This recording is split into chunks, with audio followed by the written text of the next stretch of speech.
Hello, I'm John Garvin, the writer and director, and I'm here with Sam Witwer. I play Deacon St. John in Days Gone. Yeah, and we're here to talk about the alternate path demo. So we did 2 demos for E3 this year. One you guys saw at the media showcase, and this one we showed behind closed doors on the floor at E3. And so for the first time, we're releasing it online so that everybody can kind of take a look at it. And I thought I'd just talk a little bit about, what the differences are, and just kind of like just show you what we were trying to accomplish this year. Yeah, I mean, the most obvious difference so far is the last one was nighttime during the rain, and this is daytime during the snow.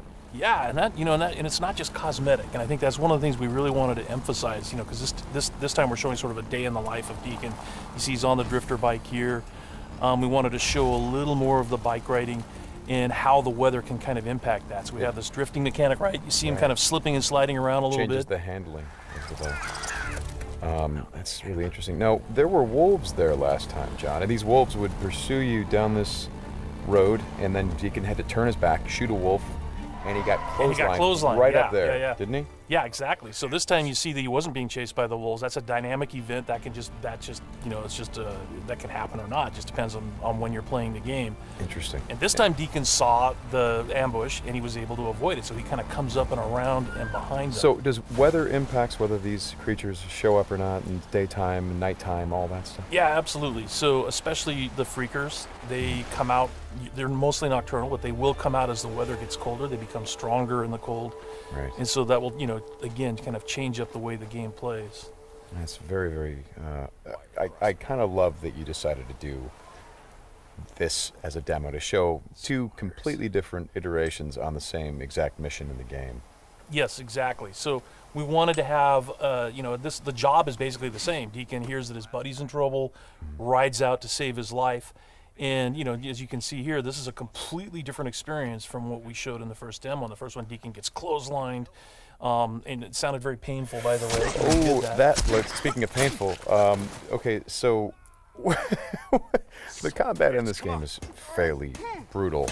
John, you want to talk about that a little bit? Well, we just wanted to make it as, as realistic as possible. So, yeah, we're not holding back on that at all. And Sam's done most of his own stunt work for this. And I can tell you that when we're on the performance stage and we're capturing that stuff, we just try to keep it real, right? Right. Well, right. There was sort of a decision made at some point. I've been on the project for 2 or 3 years now. Yeah, I think 3 years. And so early on, I think there was a more, what were we? It was more Kurt Russell and sort of a two-fisted thing, and then it turned into, hey, let's take this quite seriously. And what that required is a lot more. Taking this combat stuff and showing the horror of the violence that happens and it were this type of circumstance to take place. I mean, realism, weirdly enough, is the thing we keep going back to when it comes to not just the stunts, but also the performance style. I think, it was very important that it doesn't seem like a bunch of actors, saying lines. It was all very incidental. And we wanted the world to sort of reflect that as well. So you saw there that, Deacon broke into that emergency vehicle and found some supplies. So this is what we're calling our survival vision. So you saw that earlier when he was looking at Manny's bike on the ground.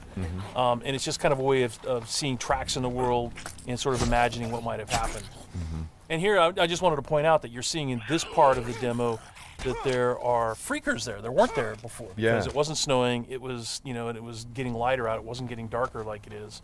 And so, it changes up the way you can play through the level. And what is this? We call this the meat wall. The meat wall. Yeah, and it's not just there, to make the guys who put them up to seem evil. They're there for a purpose because, again, freakers are living creatures. They eat. That's their primary thing. They want to eat. And so you hang these dead freakers up, and any freaker, rather than coming into their camp like you see here, they would actually stop and snack. Yeah, exactly. Yeah. And then the same thing with this freaker that they've hung upside down. There's a bear trap underneath it, and they use that because a freaker will come, be attracted to the meat, and then hit that trap. Interesting. Another thing you just saw, by the way, is that tin can. The tin can trap that you that's an alarm that the Marauders will put up. And this is, again, some of the things that Marauder camps just do. And you find these Marauder camps throughout the world. You'll find traps like that, and then if you're careful and you're paying attention, you can avoid them. Because in the first demo, Deacon didn't avoid it, and he set off that alarm. Right. Now this is the same tactic that he used last time. Throws the rock to get someone to lure him over and have him step in the bear trap. But this one plays out a little bit differently than last time. One of the things that struck me, and we've talked about this obviously as we've shot, but there's an effort of the other Marauders to get this guy to shut up, and he won't. Yeah, and so in the first demo, Deacon's heading on down the trail, and you can hear that happening behind him. Right. And this time we're showing what happened. So, he's watching everybody react to this poor guy trapped in the in that bear trap, and she just is like, shut up, shut up, shut up, and then just loses it and shoots the guy. Right. Right. And of course, in the meantime, Deacon is crafting a Molotov and just takes them all out. Right. Oh boy, that's good. Ow. Ow. So again, it's like in the previous demo, Deacon would have gone off to the trail down to the right. This time he's going to head this way. He follows the tracks, and comes under a sniper attack. Now let me ask you something about the survival. Okay, there's a sniper attack coming, but the survival vision is, if you don't say upgrade your survival vision, can you miss clues? I mean, are there things that you would get if you upgraded your survival vision that would help you complete the mission better? Exactly, and you have to, we have a whole skill tree, and it's all tied to the experience that you can earn as you're just playing through the game, and then you can upgrade those things. What's happening here? We got a freaker tied to a tree. Yeah, so this is another type of trap that Marauders will set. They will set, they will basically chain freakers to the perimeter of their camps, and they use them as kind of an alarm system. And then that, you saw that Marauder there, he was just tormenting the poor freaker, and then so Deacon kind of takes advantage of that. Well, and you think for a moment that Deacon is the guy, he's sort of helping the freaker by, getting the guy that taunted him. But no, and then he's going to take the freaker out right afterward. Exactly. And this is a bit of silent sniping using the crossbow. Yeah, so this whole sequence at the end plays out very differently. In the first demo, you saw Deacon use a swarm. He weaponized a swarm, lured them into the camp, and then they kind of did the work for him. There's no swarm in this run-through. Right. So the player really has to go in and use what we're calling our strategic sandbox combat, and that's just, stealth mechanics and setting and using traps, whole arsenal of weapons. You see there's a variety of weapons that Deacon's going to use through this, including the crossbow. He crafts his own bolts. And he's got to figure out how to get up to Manny, just using his combat skills instead of doing it strategically. So straighten me out. Those bonfires, were those there in the previous demo? No, they weren't. Right. So that's another big difference. Is that if you come here during the day, it's like in the media showcase demo, there was like kind of a fight club thing going on. Right. They were punching each other, and everybody was just sort of getting into it. Nobody's really paying attention to what's going on. Yeah. And now it's getting dark and it's cold out. So they've built these bonfires. So. And again, it's not just a cosmetic change in the way Well, it's cold, right? Yeah, it's because it's cold. They have to build some. So it changes the way the Marauders behave in the level. Well, that's very. Again, this is part of the reason why I love that you did this as a demo, because the behavior of all of these things, not just the freakers, but the Marauders, everything.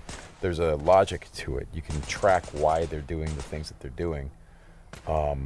And you can use it to your advantage in the gameplay. That's kind of what I like about this so much. And that's really what we wanted to showcase this year, is that it's an open world game, and everything you see around here. And again, we're only playing this two different ways. You saw that waterfall way up there off in the distance. There's a bridge that goes in front of that. If you had a sniper rifle and enough ammunition, you could have driven your bike all the way up there. There's trails that go all the way up there, and you could have used your sniper rifle to take out this entire camp, because it would have taken them a while to figure out where the shots were coming from and to get to you. So, that's a different way to play it. There's another way to play it, by the way, where you could have just stealthed in through the entire camp if you had the skills to do it.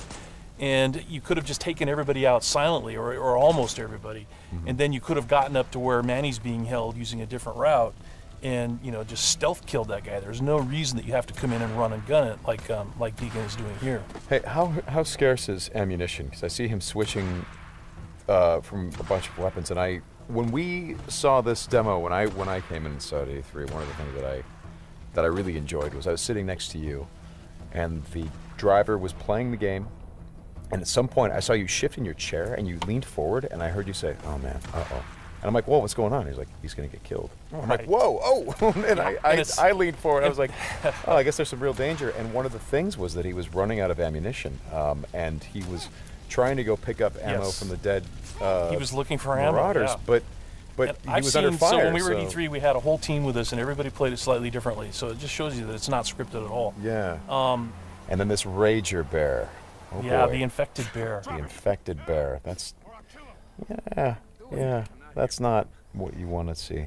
Well, we thought that would be a good way to end the demo, is to show that it's just one, for Deacon's life. It's just one darn thing after another. Yeah. Right? You're going to save your buddy. You get clotheslined, you get attacked by wolves, or you think you're finally done. You've rescued you've gone through all this stuff, and then suddenly, Rager Bear. Right. Well, as you said to me, it's not just about exploring an open world, as it is the open world coming after you, the open world seeking you out, trying to... Yeah, exactly. That's our tagline. In Days Gone, you don't have to go seeking out trouble. The world comes for you. Trouble's looking for you. All right, Sam, thanks a lot. Thanks, John. It's been fun. And I hope you guys enjoy the demo, and we'll talk more about it soon.